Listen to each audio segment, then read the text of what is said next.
नमस्कार दोस्तों, UA Mishra channel में आपका स्वागत है। आज हम पढ़ेंगे पास्ट इंडेफिनिट टेंस। तो सबसे पहले पास्ट इंडेफिनिट टेंस का आइडेंटिफिकेशन देख लेते हैं।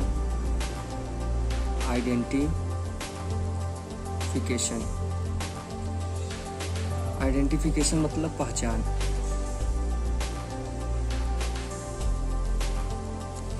तो पास्ट इंडेफिनिट टेंस की पहचान होती है हिंदी वाक्य के अंत में ता था, ती थी, ते थे, या फिर आता है, या फिर इसके अलावा आता है आ, ए और ई की मात्राएं।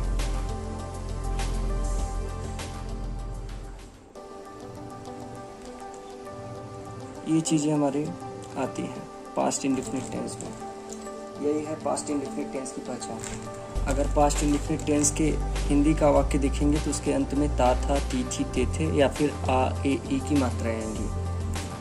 अब पास्ट इंडेफिनिट टेंस के अफर्मेटिव का रूल हम देखते हैं।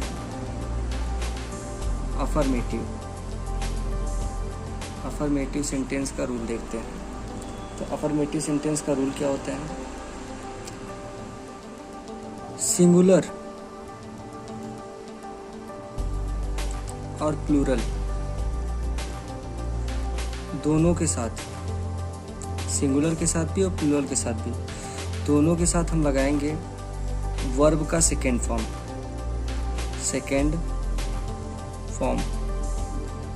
यही है इसका रूल।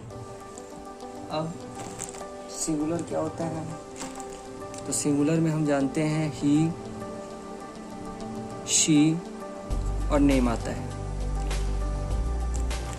अब प्लूरल में आता है आई, वी, यू और दे। अगर ही आएगा तो उसके साथ वर्ब का सेकेंड फॉर्म, शी आएगा तब भी उसके साथ सेकेंड फॉर्म, नेम आएगा तब भी। यानी कि चाहे सिंगुलर आए चाहे प्लूरल आए, दोनों के साथ वर्ब का सेकेंड फॉर्म ही लगाना है। ये इसका रूल हो गया। अब हम इसका एग्जाम्पल देखते हैं। एग्जाम्पल के लिए वह जाता था, ये एक सेंटेंस है।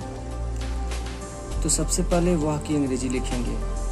तो यहाँ पर लड़का है, अगर यहाँ पर ती थी आता तो लड़की हो जाती, तो इसलिए वहाँ पर लड़का है, इसलिए वह का अंग्रेजी लिखेंगे ही।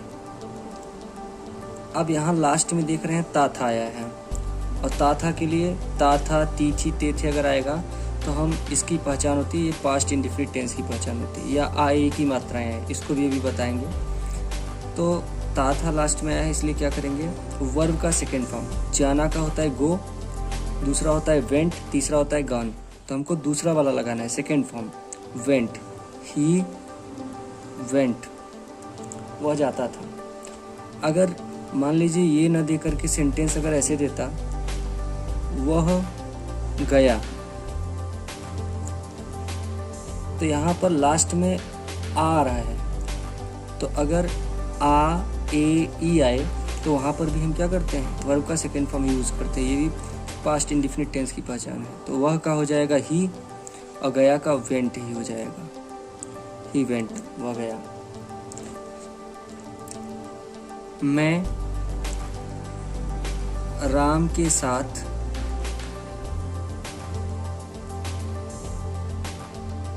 खेलता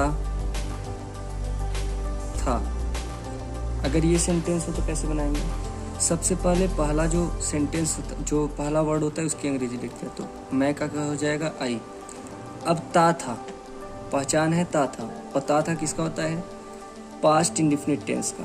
तो ता था अगर आया तो वर्ब का सेकेंड फॉर्म लगाना है। तो आई है, चाहे सिंगुलर हो चाहे प्लूरल, दोनों के साथ वर्ब का सेकेंड फॉर्म। तो ता था किस में आया? खेलने में। तो खेलने में खेलने का सेकेंड फॉर्म लगा दो। प्ले का क्या हो जाएगा? प्लेड। I played. ठीक, किसके साथ? राम के साथ।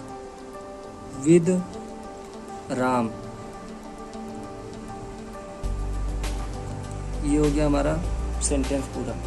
अगर इसी सेंटेंस को देखें तो ये सेंटेंस ऐसे भी करके आ सकता था, मैं राम के साथ खेला। अगर ऐसा सेंटेंस आएगा तब भी उसका भी क्या बनेगा, आई प्लेड विथ राम। अब अगर रानी बाजार जाती थी, ये आ जाए, या आ जाए रानी बाजार गई, तो दोनों का सेम बनेगा। कैसे बनेगा, सबसे पहले वाले वर्ड की अंग्रेजी, रानी, जाती थी, वेंट, कहाँ, मार्केट, टू मार्केट, यानी कि रानी बाजार गई, उसका भी हो जाएगा रानी वेंट टू मार्केट, और रानी बाजार जाती थी, उसका भी हो जाएगा रानी वेंट टू मार्केट। अब देखते हैं ए वाला, वे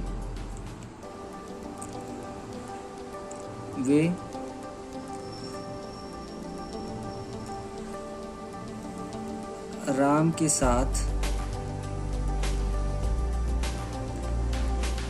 पढ़ते थे, ये आ जाए, या वे राम के साथ पढ़े, ये आ जाए। दोनों सेंटेंस एक ही है और दोनों की अंग्रेजी सेम होगी। तो सबसे पहले वे की अंग्रेजी, ते थे, मतलब सेकेंड फॉर्म लगाना है पढ़ना में, रीड रेड रेड होता है, तो दे रेड विद राम, दोनों की अंग्रेजी सेम होगी। तो ये था हमारा पास्ट इंडेफिनिट टेंस के अफर्मेटिव का रूल और उसके कुछ एग्जाम्पल्स। इस तरीके से हम पास्ट इंडेफिनिट टेंस के अफर्मेटिव का सेंटेंस बनाते हैं। अब अगली वीडियो में हम इसका प्रैक्टिस करेंगे।